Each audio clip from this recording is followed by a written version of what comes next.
गोलियों के तड़तड़ाहट से गूंज उठा मोतिहारी एनकाउंटर में मारा गया कुख्यात कुंदन और प्रियांशु। मुठभेड़ में एसटीएफ का एक जवान शहीद, चकिया के एसएचओ को अपराधियों ने दी धमकी। बिहार में शुरू हुआ योगी मॉडल, अब मिट्टी में मिलाए जाएंगे बिहार के अपराधी। गृह मंत्री सम्राट चौधरी का सख्त संदेश, अपराधियों के लिए बिहार में जगह नहीं। गृह मंत्री सम्राट चौधरी की सख्ती का एक बड़ा उदाहरण पूर्वी चंपारण जिले के मोतिहारी में देखने को मिला, जहां पुलिस और अपराधियों के बीच हुई मुठभेड़ ने पूरे राज्य का ध्यान अपनी ओर खींचा।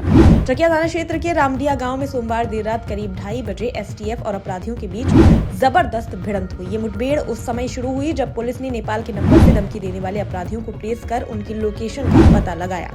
बताया जा रहा है कि कुख्यात अपराधी कुंदन ठाकुर और प्रियांशु दुबे ने पुलिस अधिकारियों को खुलेआम चुनौती दी थी। उन्होंने नेपाल के नंबर से फोन कर चेतावनी दी थी कि शहर अब उनकी गुंडाई देखेगा और अगली खबर पुलिस कर्मियों की मौत की होगी। इस गंभीर धमकी को गृह मंत्री सम्राट चौधरी के निर्देशों के तहत पुलिस ने अत्यंत गंभीरता से लिया और तुरंत कार्रवाई की योजना बनाई गई। एसटीएफ और स्थानीय पुलिस की टीम ने जब रामडिया गाँव में अपराधियों को चारों तरफ से घेर लिया तो अपराधियों ने आत्मसमर्पण करने की बजाय अंधाधुंध फायरिंग शुरू कर दी। इस दौरान हुई गोलीबारी में एसटीएफ के बहादुर जवान श्रीराम यादव गंभीर रूप से घायल हो गए। उन्हें तत्काल अस्पताल पहुंचाया गया, लेकिन डॉक्टरों ने उन्हें मृत घोषित कर दिया। उनकी शहादत ने पूरे पुलिस महकमे और राज्य को गहरे शोक में डाल दिया है। हालांकि पुलिस ने भी पूरी मजबूती के साथ जवाबी कार्रवाई की। इस कार्रवाई में दोनों कुख्यात अपराधी कुंदन ठाकुर और प्रियांशु दुबे मारे गए। इन अपराधियों पर पहले से ही कई आपराधिक मामले दर्ज थे और वे लंबे समय से पुलिस के रडार पर थे। मुठभेड़ के दौरान उनके कुछ साथी अंधेरे का फायदा उठाकर फरार हो गए, जिनकी तलाश में पुलिस लगातार सर्च ऑपरेशन चला रही है। बिहार में कानून व्यवस्था को लेकर सख्त रुख अपनाने वाली राज्य के गृह मंत्री सम्राट चौधरी के नेतृत्व का असर अब जमीनी स्तर पर साफ दिखाई देने लगा है।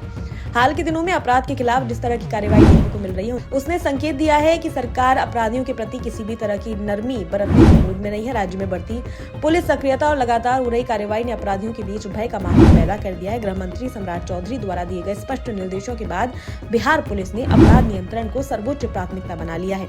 उनका स्पष्ट संदेश है कि राज्य को अपराध मुक्त बनाना है और इसके लिए हर स्तर पर सख्त कदम उठाए जाएंगे। यही वजह है कि पुलिस अब केवल घटनाओं पर प्रतिक्रिया देने तक सीमित नहीं है, बल्कि सक्रिय रणनीति के तहत अपराधियों की पहचान कर उनके खिलाफ पहले से कार्रवाई कर रही है। इस पूरे घटनाक्रम के बाद स्पष्ट हो गया है कि गृह मंत्री सम्राट चौधरी के नेतृत्व में पुलिस अब किसी भी चुनौती का मुंहतोड़ जवाब देने के लिए तैयार है। उन्होंने पहले ही साफ कर दिया है कि अपराधियों के लिए बिहार में कोई जगह नहीं है और जो भी कानून को चुनौती देगा उसके खिलाफ कड़ी कार्रवाई की जाएगी।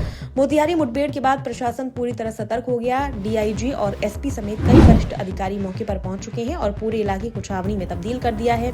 पुलिस द्वारा फरार अपराधियों की गिरफ्तारी के लिए सघन तलाशी अभियान चलाया जा रहा है। अधिकारियों का कहना है कि इस नेटवर्क से जुड़े अपराधी को चिन्हित कर कार्रवाई की जाएगी। नेपाल सीमा से सटे इलाकों में अपराधियों की गतिविधियां लंबे समय से चुनौती बनी हुई है, क्योंकि वारदात को अंजाम देने के बाद वे आसानी से सीमा पार कर जाते हैं। लेकिन अब सम्राट चौधरी के सख्त निर्देशों के बाद इन इलाकों में विशेष निगरानी और कार्रवाई तेज कर दी गई है। सम्राट चौधरी का सख्त रुख न केवल पुलिस बल का मनोबल बढ़ा रहा है, बल्कि आम जनता के बीच भी सुरक्षा का विश्वास मजबूत कर रहा है। उनके नेतृत्व में बिहार में कानून व्यवस्था को लेकर एक नई दिशा देखने को मिल रही है, जहां अपराध के खिलाफ जीरो टॉलरेंस की नीति अपनाई जा रही है। आने वाले समय में देखना महत्वपूर्ण होगा कि इस शक्ति का प्रभाव किस तरह पूरे राज्य में अपराध दर को कम करने में मदद करता है। लेकिन फिलहाल इतना साफ है कि सम्राट चौधरी के नेतृत्व में बिहार पुलिस पूरी मजबूती के साथ अपराध के खिलाफ निर्णायक लड़ाई लड़ रही है और राज्य को सुरक्षित बनाने की दिशा में लगातार आगे बढ़ रही है।